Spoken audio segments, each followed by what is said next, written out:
Welcome to the live stream. Ba, ba, ba, shooter. Da, da, da, da.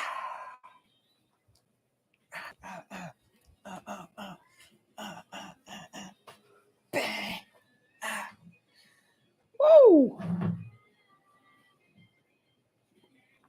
Are we on this camera? We are on that camera. Very good. Very good. Welcome, welcome, welcome, welcome. New product released today. We have our Picatinny grip. Solid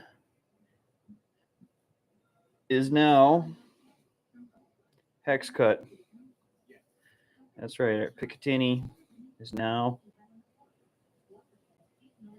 cut into a hex cut to reduce weight and increase performance, maneuverability, and is significantly lighter.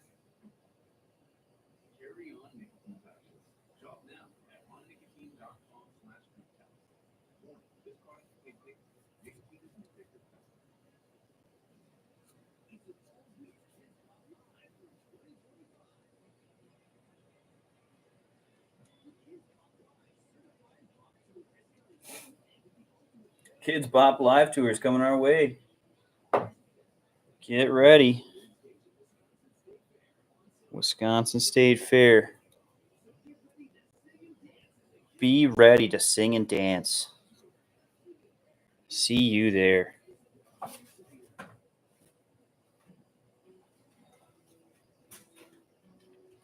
Oh, what a day.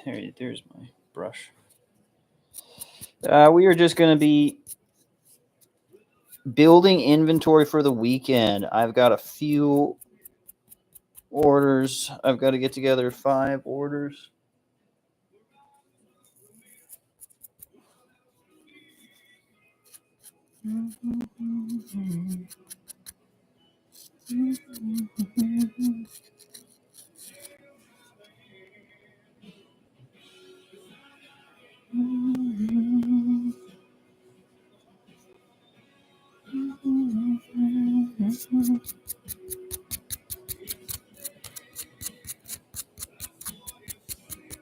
Ah, yes, indeed.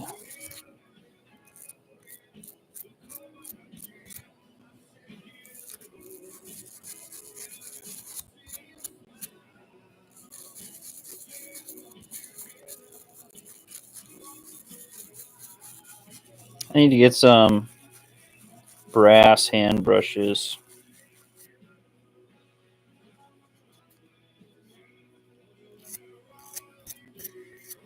So I can clean these stimpling when junk gets in there. My wash basins get dirty over time. Sediment solidifies and ends up landing in the bottom. And as it gets closer and closer to time to clean, you'll start to end up with debris on it. And if you don't catch it, you'll send it through the hardening process, and that just makes it harder to get off and get it back to how it's supposed to be.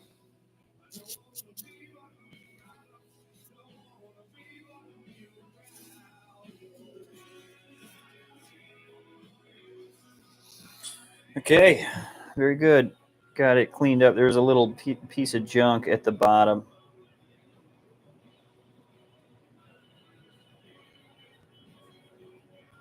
Whatever.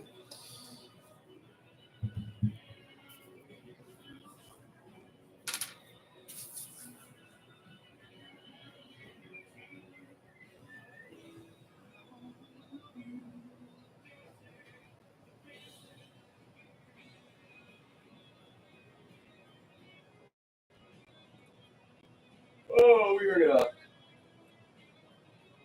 pause the Pandora.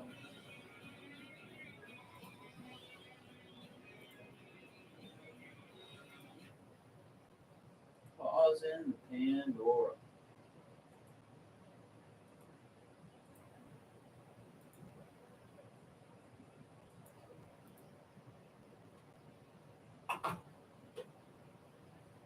the day. I am just exhausted. It's been a run since last weekend, just kind of trying to get orders, trying to get together with the bank, not having a vehicle. Just no vehicle, no money. Meta doing what they did was just awful. But National Exchange Bank and Trust really came through big time for me. They erased all the charges. They gave me all the money back and set me up. So I was good to go with, the limited $154 that I had. But then I got my check for I took my health savings account and closed that and got that money back and put it in. So, with that, I was able to buy the materials to get us through at least 2 this weekend, 2 and through the weekend, hopefully. Hopefully not. Hopefully we run out of material and I got to borrow more money to get us through. But whatever it takes, we're going to make it happen. I do have some money I'm trying to pull out of Amazon right now. Should be out in a few days. It's just a few dollars, but every dollar counts right now. Every single one of them is so critical as we try to balance production costs, time, efficiency, sales, and our sanity. So, first thing I want to do is throw on Sherlock Holmes and ask you guys to take a little smoke break with me, or just a little break, just whatever break it is that you want to take. Take that break with me right here, right now.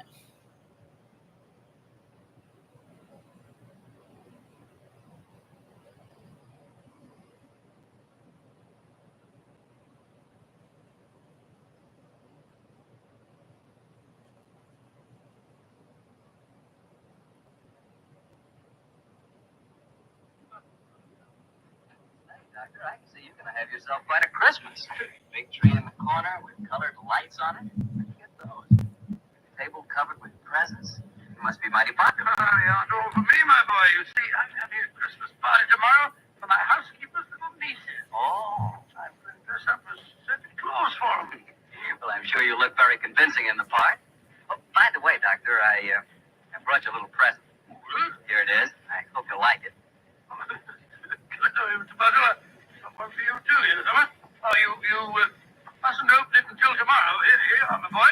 Thanks a lot, Doctor. And now, how's about tonight's story? Last week you told us you'd chosen an adventure with a lot of Christmassy atmosphere. Yes, Mr. Bartell. My story begins on another Christmas Eve many, many years ago. To be exact, in 1886.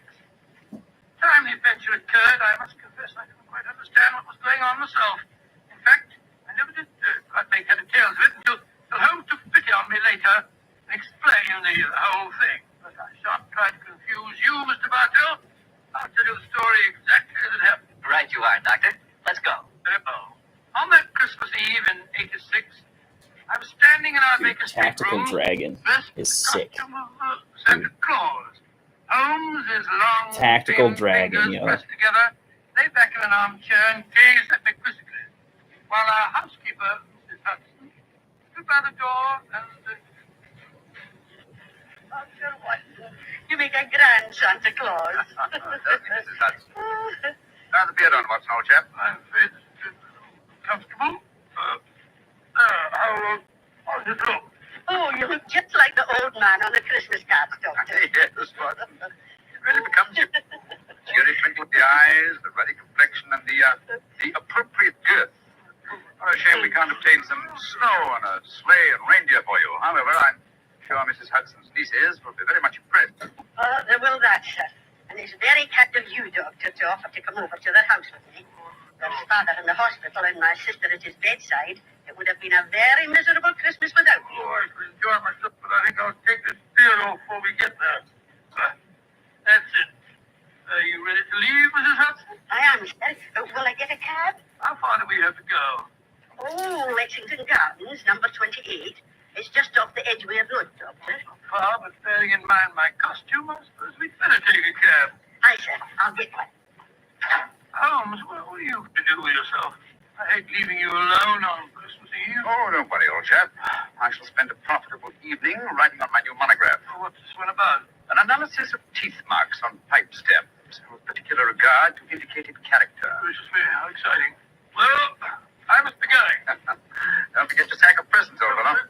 No. When you come to distribute them, you'll find that I took the liberty of adding a few trinkets on my own behalf. That's very thoughtful of you, Holmes. Oh, excuse me, Mr. Holmes, but there's a gentleman to see you. Says he's an old friend of yours. Here's his card, sir. Oh, thank you. Oh, it's Lord Whitcomb. Splendid. Ask him to come up, please, Mrs. Hudson. All right, sir. And I hope your party is a great success, Mrs. Hudson. Well, thank you, sir. Are you sure you don't want me to stay? Now that you have a visitor. Oh, no. Indeed, no, Mrs. Hudson. I can show the gentleman out myself. You go off and have a good time. Thank you, sir. I wonder what Lord William wants. Perhaps I should stay and give No, you... please, my dear fellow. Certainly not. What? Yeah, you've far more important work to do. Whitcomb probably wants his revenge at chess. Or something equally innocuous. Off with you, my dear fellow, and enjoy yourself. Very good. Just the same, I wish you were coming with me. I'll see you later. I shall be there. Come on up, Whitcomb. Hello. Evening, what? You make a very convincing Santa Claus. Good evening. I'm afraid so, Lord William. Well, good night, then. Good night. How are you, Holmes? All alone on Christmas Eve, eh? Yes, Whitcomb, I'm glad you came over to see me. What's it to be? An evening of chess, or have you unearthed some recent treasure of medieval pottery that we can discuss? Neither, Holmes. I've come to you in your professional capacity. I need help. Oh, come now, Whitcomb. Don't tell me that after all these years of quiet friendship, you're going to become a client. I'm afraid so, Holmes. Though I doubt if my problem will interest you very much. It's hardly up to your Cheers to you. colorful standards. Care for a cigar? Oh, thanks. Now, my dear Whitcomb, what's the trouble? Well, I decided this year to have a little Christmas party at my townhouse. I'm quite comfortably off, as you know. It occurred to me that I have several relatives and friends who are not as well off. I'm having a party for them tonight, Holmes, and I hope you'd attend it, disguised as Santa Claus. My dear fellow, I've adopted many disguises in my time, but Father Christmas has never been one of them. Why do you want me to attend your party in disguise in any case? Are you ashamed of your friendship, a private detective, or do you consider my features more acceptable when buried beneath the depths of a snowy beard? Oh, my dear Holmes, do take me seriously. I'm not joking, I assure you. Of course you're not, of course you're not. You want me to attend your party in disguise. Why? I'm giving some very valuable presents. Diamond and onyx cufflinks, platinum and ruby earrings, and then such like. And I've wrapped each of the presents in banknotes. Jumpy. Get yourself Where some are these coffee. presents now? In Zach, in charge of my butler. I was going to dress up as Santa Claus and give them out myself, but until I got the warning letter. That's why I've come to you. Warning letter, eh? Yes, I received it by this evening's post. Listen to this. My dear Lord Whitcomb, your generosity with Christmas presents borders on ostentation. We do not approve. Either we receive £5,000 in sovereigns at Post Restaurant, Box 379 by 6 o'clock on Christmas Eve, or I'm afraid your Christmas party will be conspicuous by its absence of presents. Let me see that note, Whitcomb, will you? Yes, here you are. Thanks. Plain paper, torn from a penny notebook. The writing is obviously disguised. My torch, yes. Whitcomb, I accept the case. I'll come with you to your party at once, and furthermore, I shall follow your suggestion regarding a disguise. Dressed as Santa Claus, I shall be less likely to attract suspicion. I'm delighted, Holmes. But what made you decide so suddenly? This writing, my dear fellow, this writing. Oh, it's in a false hand. I know that characteristic M in my dear Whitcomb. I've seen it too often at the beginning of a signature. Moriarty. Moriarty? Who's he? Oh, one of the cleverest and most unscrupulous criminals in England. Whitcomb, there's no time to be lost. Let me see now. 6:30. Half an hour down the deadline given you in this letter. We must go to your house at once.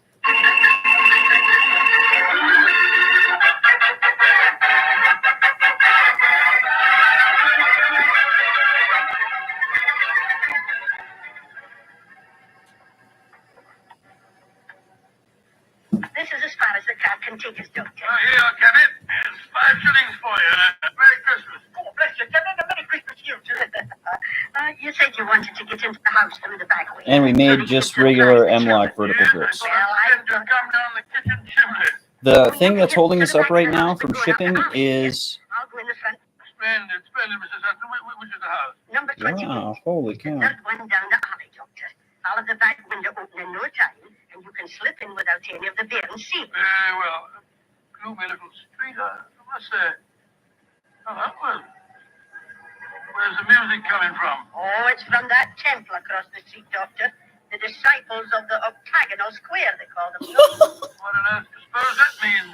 Oh, some newfangled cult. Heathens, most likely. Probably heathens, of course. The only Santa Claus abroad tonight. Look at that. I'm going to try to put some rubbing Oh, alcohol on that that's and just see what yourself, happens. Doctor, and carrying a sack, too. Oh, he's running up the steps to the temple. Great Scott, he slipped on the ice. Oh, what his hurry was. Here, my man. Oh, Let be me help you careful up, now, sir. Doctor. Dinner trip for yourself. Here, now, give me a hand. Thank you, sir. Silly of me, what's in it? We Santa Clauses have to help each other, you know. Up you come. That's it. Oh, Doctor, I told you to be careful. Now you've fallen too. Oh, it's this confounded red coat of mine. It took me up. Did you have to so No. I'm all right, I think. How about you, sir? Well, I'm all right, thanks. Silly of me to run, wasn't it? Here's your sack, sir. Well, thank you. Good night and Merry Christmas. Listen to you. Went into the temple. The disciple of the octagonal square. You're sure you've no heart, Doctor? Oh, no, of course not, Mrs. Hudson. Give me my sack, please. Thank you. Your sister's house is the third one down this alleyway, you said? I'll hurry and open the back window. Hot chocolate's done. Mrs. Hudson. This one had an issue with it. The resin, Shame Holmes isn't with us.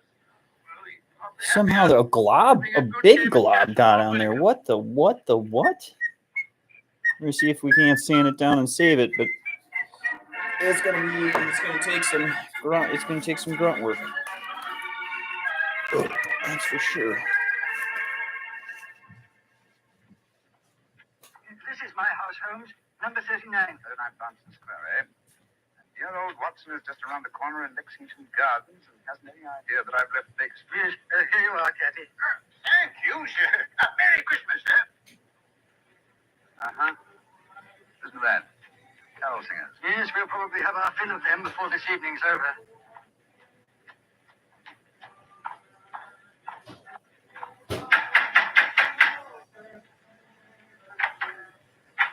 Good evening, my lord. Have the guests arrived, Hargreave? Most of them, sir. They're in the library. You brought another Santa Claus with you, I see, my lord. Another Santa Claus? What do you mean? The gentleman arrived 3/4 of an hour ago, sir, dressed as Santa Claus. I took him to your study, my lord, and showed him the Santa present. Confound it. He's got here before us. Where's the study? This way. I hope I didn't do wrong, my lord. You told me that a gentleman dressed as Santa Claus would be coming here. Dear me. The gentleman appears to have gone. Yes, and the sack containing the presents with him. But he can't have left the house, my lord. I've been watching the front door. Yes, and while you were doing that, he slipped down through the window here. The catch is Hargrave, describe this man. I can't tell you much about his appearance, I am afraid, sir. He was dressed as Santa Claus, just like yourself. But I did notice one thing about him, sir. Oh? What was that? He lisped, sir. It was quite pronounced. Of course. Lou the Lisper. Who on earth is Lou the Lisper? One of Moriarty's most trusted accomplices. Fortunately, though, I've had news of him lately through my underworld grapevine. You know where he lives? He's reputed to have some connections with a new cult that calls themselves the Disciples of the Octagonal Square. Their headquarters are just around the corner from here. The thing here, the disciples And of Hargrave, the yes, sir. Get a message to hexagonal. Scotland Yard as fast as you can. Hexagon. Ask for Inspector Lestrade and tell him to join me at the Temple of the Octagonal Square in Lexington Gardens as soon as possible. The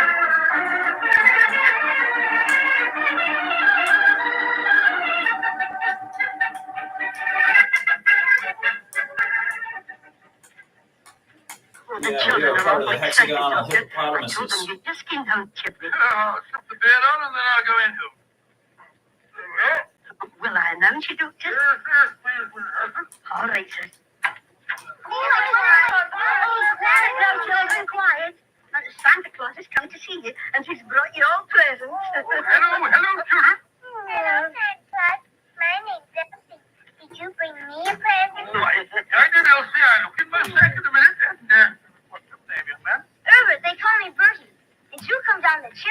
Yes, Bertie? I bet you had a time doing it. You're so fat. Santa Claus won't give you your present. And what's your name, little man? Maya, though. I've got a cold. I see you have. Well, children, gather round me and I'll see what presents I got for you. Let me see, Bertie. The first present is for... I'll be right. Says for her Grace, the Dowager Duchess of Beulah. Oh, do you suppose Mr. Holmes has been playing a practical joke on you, Doctor? I suppose so, but I can't see the point, so. But he did say that he'd added a few trinkets of his own. I want my present. Then supposing you take this, Elsie. Oh, thank you. And this one is marked for the Reverend Arthur Carter. See what Holmes is up to. Here you are, Bertie. Cool, thanks. And this is for you, Arnold, because you've been a good little boy. It's very big, is it? I wanted the dog. Oh, well, I'll bring you a dog next year, Arnold. Oh, Dr. Watson. Yes? Oh, look at the wrapping on these presents, Doctor. They're 20-pound notes. Cut. Oh, look what I got. Now, let me see. Why, cufflinks and diamond and onyx. Ones unless I'm very much mistaken. I got some pretty earrings. Look how they sparkle. Let me see. Gracious. Well, these are platinum and rubies. What in thunder's going on? I want my earrings back. Give me back mine, too. Well, here you are, here you are. Dr. Watson, what do you suppose has happened? I don't know, Mrs. Hudson. Perhaps my toys are still at the bottom of the sack. I can't understand it. I Boy, was those told that M-lock instead of dozing, bolts better come in tomorrow. in Baker Street. That's what we need to ship. Where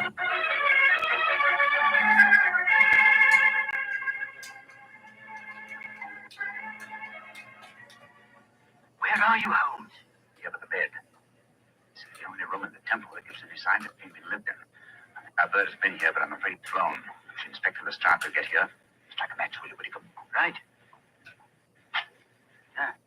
Here's a candle on the table. Oh, just as I feared. Look on the bed. A red coat and a beard. Yes, Lou the Lipper's discarded his disguise and gone, and with him, I'm afraid, your valuable possessions. No, wait a minute. Here's a sack lying on the floor. Oh, no, this isn't mine. Look what's in it. A toy dog, large box of chocolates, little girl's doll. What in thunder? Well, this is Watson's sack. But how on earth could Lou the Lisper have got hold of it? Somewhere, somehow, Watson must have made an accidental change, and Lou the Lisper has no doubt tried to track Watson down at this very moment. He must work fast, Whitcomb, or my friend's life and those of Mrs. Hudson and her relatives won't be worth a tinker's dam. The old Tinker's Dam. It ain't worth much, let's be honest. Oh, now, Doctor, you can't break off your story there. Oh, yes, I can, but before I go on, I thought we never lost focus to it. That's a great strain name. Oh, well, that's something different. Of course. Instead of talking about port, as I sometimes do, it'll be nice to drink some for change. Here you are, my boy, and a Merry Christmas to you. The same to you. And now, what happened next, Doctor? We left you at the children's Christmas party, and Sherlock Holmes and Lord Whittick around the corner at the Temple of the Octagonal Square. Yes, but although at the time, of course, I had no idea what was going on. There I was, cheerfully handing out gifts worth, well, if not a king's, at least a baronet's ransom. While outside the Temple of the Octagonal Square, Holmes and Lord Whitcomb were talking to Inspector Lestrade, Scotland Yard. Yeah, it seems to me, Lord Whitcomb, you'd have been wiser to get in touch with Scotland Yard when you first got the warning note. We could have nabbed him when he came to your house and pinched the sack of presents. Lestrade, this is no time for post-mortems. We've got to reach Lou the Lisper before he finds Dr. Watson. Suppose he can do that, Holmes? It wouldn't be difficult. Lou the Lisper is nearly as clever as his master, Professor Moriarty. The chances are that you were followed when you came to Baker Street tonight, Whitcomb. It's equally likely that Watson and Mrs. Hudson were followed as they left it. Moriarty seldom leaves anything to chance. Well, where did Dr. Watson go tonight? At Lexington Gardens. It's just around the corner from here. Well, then let's go there at once. I'd not quarry away. No, Lestrade. This seems a little subtlety. Now, Lou the Lisper wishes to recover that sack of presents from Watson.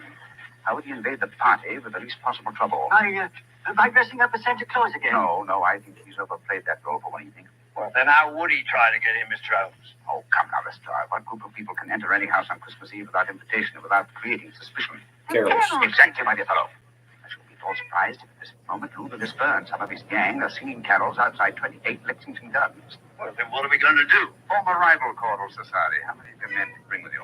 three. Cooper wants to go outside. Sergeant and 2 constables. Wearing greatcoats? Yes, Mr. Holmes. But why? Look, they can hide their helmets and pretend to be singers. Come on. Let's go over there, and while we're walking, we'll rehearse our carols. Almost got you. They're reasonably convincing. Sound your A, Lestrade. Sound your A.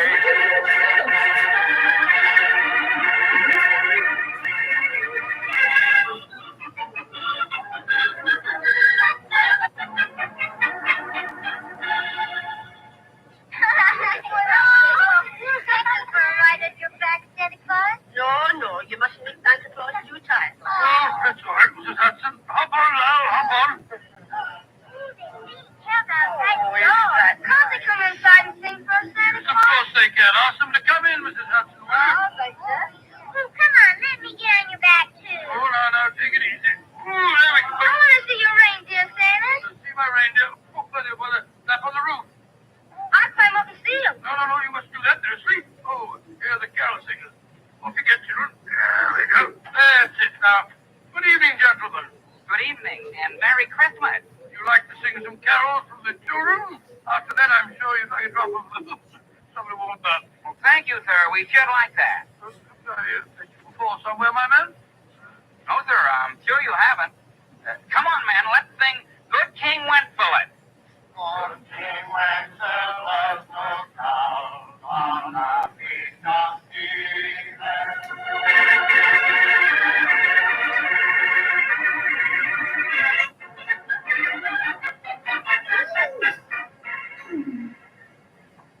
here we are outside the house, Mr. Holmes. Now what? Shh. Listen. Uh-huh. Reuben Lisper and his men are already there. Are we going in now? In a moment. Now, men, you will have your truncheons handy. Yes, Mr. Holmes, we're ready. Splendid. Now, remember, when we're inside and I yell Christmas at the top of my voice, you bring out your truncheons and get Reuben Lisper and his gang out of there as quickly as possible. Don't arrest them until you get them outside again, Lestrade. I don't want to frighten the children. Right you are, Mr. Holmes. We're ready. Just give us the word and we'll go in and...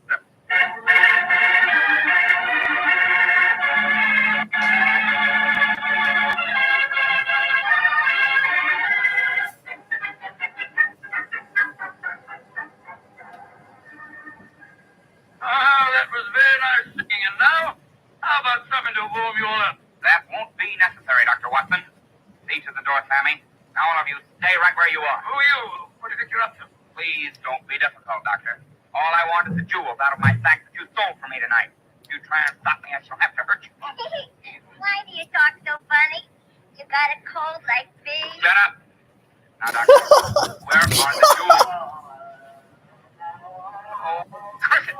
There are some more carol singers outside. Do I have to go away, Lou? No, better let them come in. If we don't, they might get suspicious. All right, Lou. I should have what you're up to. Now, no tricks, Doctor. If you try and give an alarm, I shall have to get rough with you. I don't mind about that, but just remember that there are children present. Oh, yeah, Benny. You all here before you, eh? What you say, we all join a little carol for the nippers, eh? Well, all right. What do you want to say? Ben, Bob the old angel sing, eh? All right. Come on, man. Let's sing. All old angel sing, glory to the newborn King. Merry Christmas!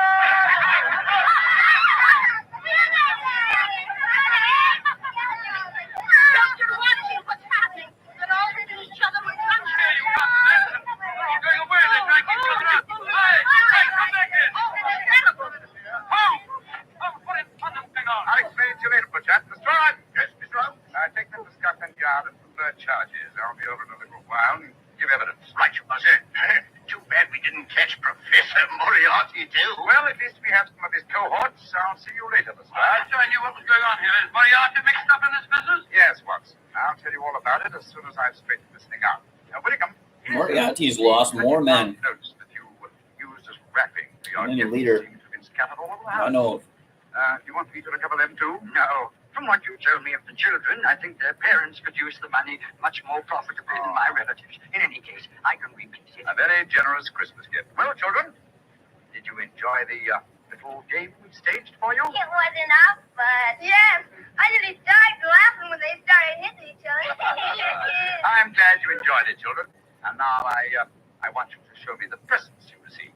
I got pretty earrings. Oh, they were a part of the game, too. A nice little girl like you doesn't want silly earrings, Elsie. Here's a beautiful doll for you. Ooh, her eyes open, check everything. And what did you get, my little man? See? Oh, cufflinks. Good gracious. Who wants cufflinks when he can have a clockwork train? You want to exchange? Brand lord of a duck, yes. I wanted the doll. There's one for you, Lionel. Nice woolly dog. Oh, good. And here's a Lovely. Here you are, Julie. Here's a nice big box of chocolates, too. Get all shelved. Oh, mommy, what a night. Hey, that is my Bunsen Granny got Wow. a finger stuck in a plug hole. He gave him those gifts and then he swindled them I out of still him. don't understand what's going on. I must say, this has all the earmarks of being a happy Christmas. No. This is Hudson. Hi, Mr. Holmes.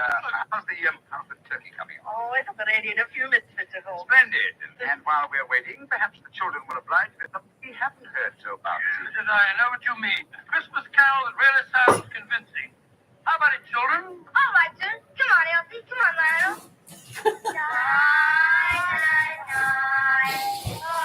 Oh, you missed the old days, man. Different times.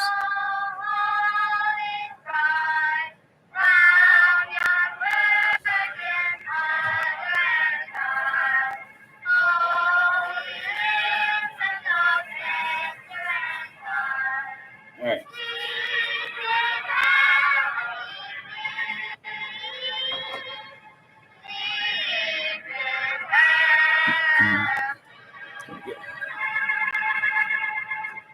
And now for our weekly doctor's appointment. Let's knock on his library door and see if... There's no point in doing that, Mr. Sattery. I'm right behind you. Oh, hello, Dr. Watson. Don't tell me you've been stalking me. No, my boy. I was on the patio and I heard your footsteps, so I thought that I'd come in and fetch you.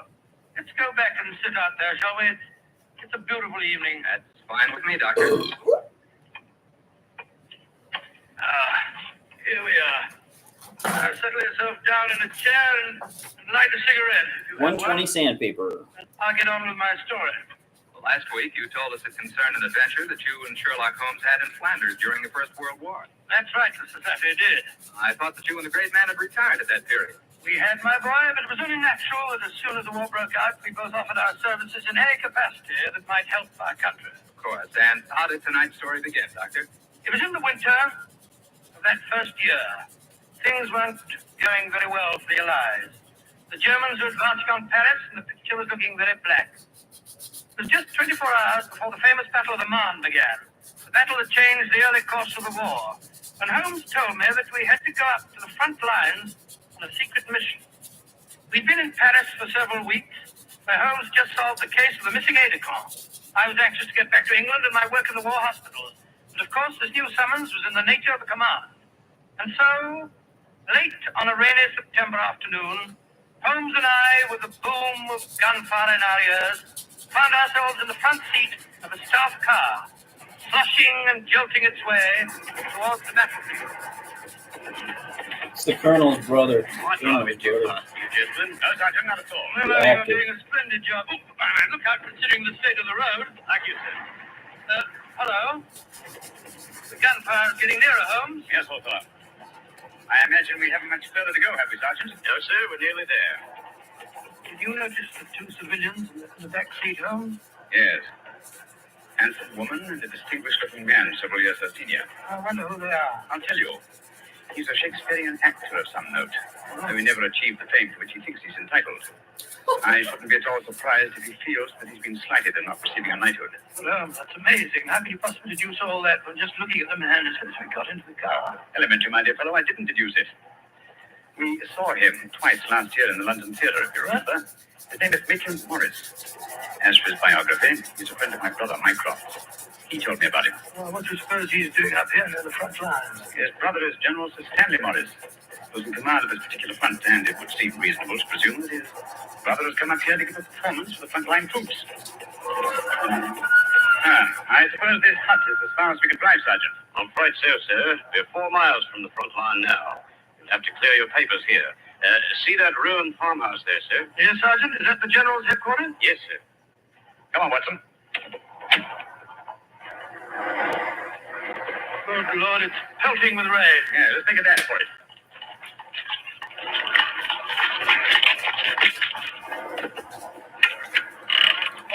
Who goes there? Friend, Give the password. St. Crispin. Pass, friends, and show your papers. How did you know the password, Holmes? I was given it before we left Paris, old chap. Oh, Sherlock Holmes and Dr. Watson, isn't it? Yes, Captain. And Captain Maxwell, General Morris's aide-de-camp. He asked me to escort you up to his headquarters. By the way, weren't Mason Morris and his wife in the car with you? Yes, they're just behind us. Oh, splendid.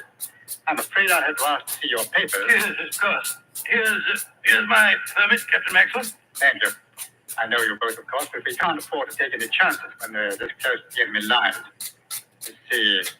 Oh, yes, that's fine, Doctor. Everything's in order. All right. Yours, please, Mr. Holmes.